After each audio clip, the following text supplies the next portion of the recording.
Hello everyone, hope you're doing well. I decided to spade the T-80B recently, and the reason is because I already had it a little bit spaded, and at the same time, we had of course the decoration to get the Maxim gun for the Soviets, basically for, I believe it was Leningrad. And the T-80B is actually the lowest vehicle that I have, apart from the pancake tank, to actually spade. So, gave it a go, and played the BR bracket of 10-3, just to kind of see how it felt more recently. If you remember, they did a bunch of BR decompressions to ground, and also, of course, added in the new premiums, which affected the meta quite aggressively when it came to ground. And playing the T-80B, I thought would be a good idea to kind of get a look at that area. The T-80B as a vehicle does have quite a few advantages, but also at the same time, I still wouldn't say is as good as the top bangers, which you can see at this BR. I still prefer the mobility of the Western MBTs and also the survivability of them, where with the T-80B, it's one of those vehicles which has better mobility than a lot of its Soviet counterparts, but also it has the longer reload, and also at the same time, it, even though it has the better reverse than a lot of its Soviet counterparts, still not as good as many Western MBTs. At the end of the day, playing something like a Leopard 2A4 or playing something like an Abrams, even if you have less penetration on your round, is a lot easier to play because it means that you can move a lot around the map, where the T-80 can kind of get stuck in positions because of its lack of mobility. But once you get the modifications, once you get that engine roaring and up to 1100 horsepower, it does move around very good, and also the targeting speed on the gun is pretty decent as well. So your only little kind of unfortunate parts are, of course, the reload, which is worse than a lot of the vehicles that you'll face, but you do have a very good round in the form of the 3BM42.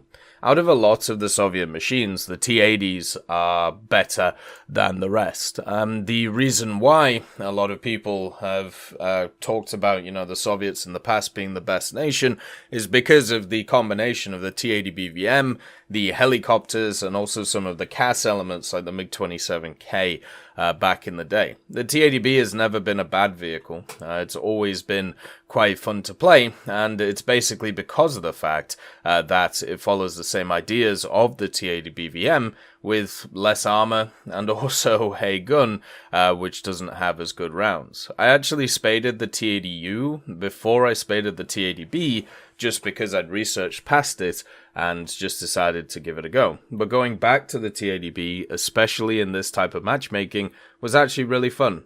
And I thought with access to the Moderna as well, which has quite a few issues with it, but also with the Strela going up in BR and having, a few other light tanks around it, it would actually be quite a nice BR to play. And it was. We did pretty good in the T-80B, did very well in the Moderna, which has some bigger issues than the T-80B, but overall, felt pretty good. We played 112 matches in the T-80B, 53% win rate, so we did go positive, and also went plus 47 when it came to ground kills with 3 air kills. 148 ground kills, 101 deaths. Incredibly similar to my stats from the T-80U. The only difference is with the T-80U, I had a 72% win rate, so kind of showing how good that thing was back in the day. But the T-80B is no slouch either, and if you are looking for kind of the best Soviet experience with their MBTs, the T-80s are definitely the way to go.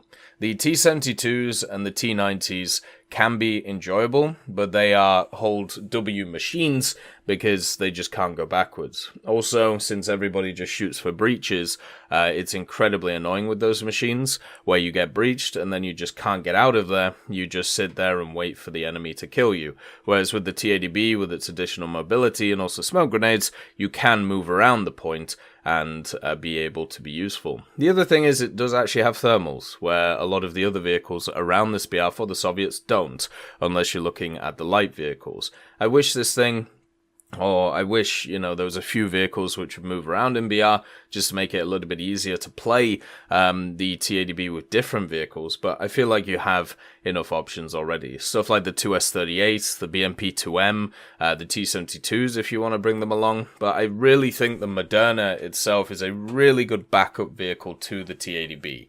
And now that you have the Strela at a more competent BR where it should be, it fits the lineup and still does incredibly well. The fact that it also gets access to a 12.7mm NSVT shouldn't be overlooked. The NSVT is one of those which goes really unappreciated, and just like a lot of top-mounted guns, you really miss them when you don't have them. There was quite a lot of maps where we played conquest maps or we played battle maps where people would rush with helicopters, and if you don't have access to the NSVT, you end up just getting caned by a helicopter coming over. So having that gun really was quite nice. The additional armor that this thing gets, though, is only contact 1. And it only helped me a very small amount of times, and that's because most vehicles that you face do not fire heat or do not fire chemical munitions. I even had it where a Roland missile was able to pen my upper glacis when I had contact 1 there and overpressure my vehicle, which was kind of interesting. But the contact 1 pretty much only helps you against vehicles which aren't, spaded.